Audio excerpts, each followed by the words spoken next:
So there's a little package that comes with every set of doors, and it's these little additional flashing pieces. Now you don't want to put those on until the door is painted, but I did want to mention them, and they fit right down here. They're adhesive backed, and there's pretty good instructions on how they go. But again, don't throw them away and don't forget to put them on, but don't put them on until the painter is done, or the painter could easily prime back off. All right, so this door is a little bit different. Every one of these doors had some different conditions about it.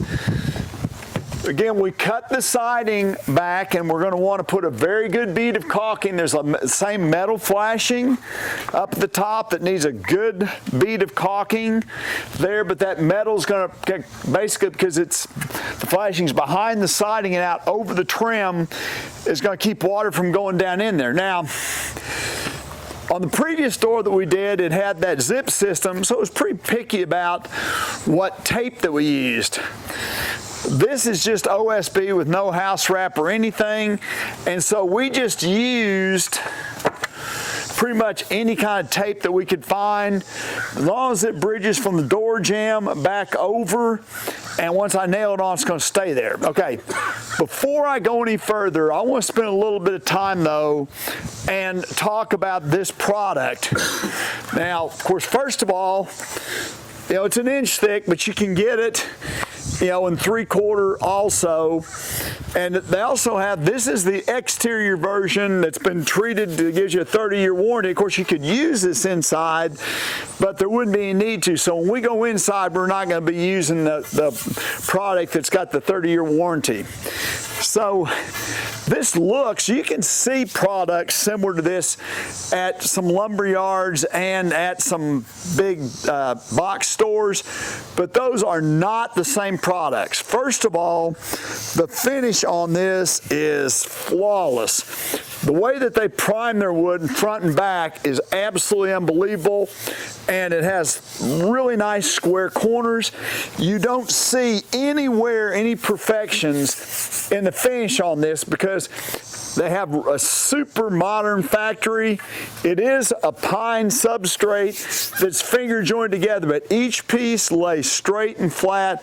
And I really like the fact that they're all going to come, in full 16-foot lengths. Actually, on some of the interior products that are door casing products, and you're going to love this, they give you 17 feet, and the reason for that is because so many of the doors today are 8 foot, and if you start cutting a casing side for an 8-foot door out of a 16, you're going to get a lot of waste. So they just know what it takes for the guy that's out in the field to do it. So again, those products that you see at the lumber yards and the home stores, a lot of them are warped. One time, actually it's happened to me a couple times, I went and looked at a board when I couldn't get, and Windsor One has distribution through most of the United States. They're just getting into my area, so occasionally I get kind of hung up and have to try and do something else.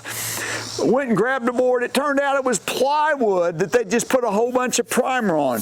Complete junk. So what I want to just encourage you to do, there's a lot of labor and everything that goes into this.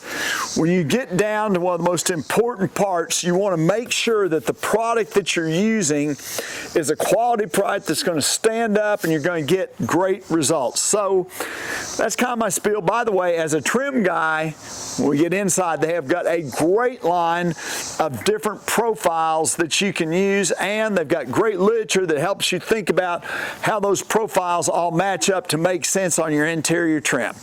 All right, now we're ready. I want to remind you again, we have this piece hadn't been primed, but all these other pieces, when I made a cut, I primed them. Maybe didn't say enough about that, but the reason that's super important, we're trying to make sure that moisture doesn't come into the ends, because that will eventually hurt the product. Remember, the tree, when it was a tree, was always sucking up water from the roots up through the tree. What we're wanting to do is prime it so it doesn't continue to do that. All right, I'm going to grab my 18 gauge tool. lay this one aside. And we're just going to nail these two trim pieces on. We already had the header piece in. And we're trying to keep a pretty good reveal on the sides so there's room enough for caulking.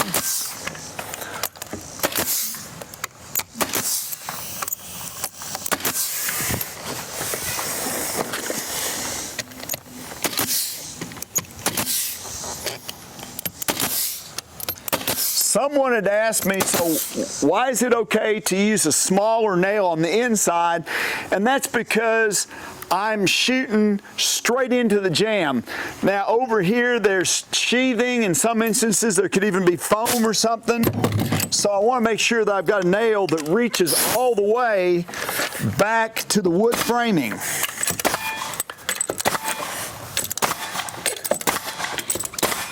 And if I'm a really good shot, I could use the bigger nail on the inside, but the chances with a big nail of me getting the angle just a little bit off and it coming out through the inside are much greater. So I can generally use the shorter fasteners here, but I'm going to use the big ones over there. It's got one more side real quick.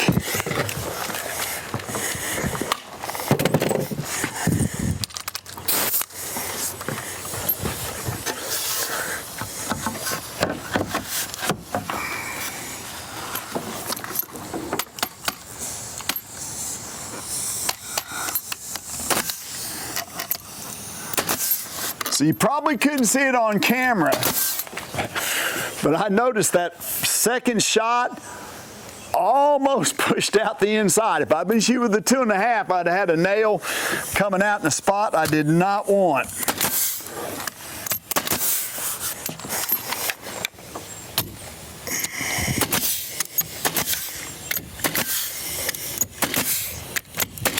I do shoot the smaller nails closer together.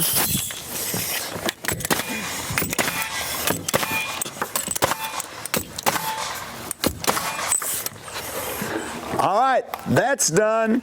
We're going to let the painter do his caulking thing, but we're going to move on to the inside of the house and start doing the part that I really enjoy.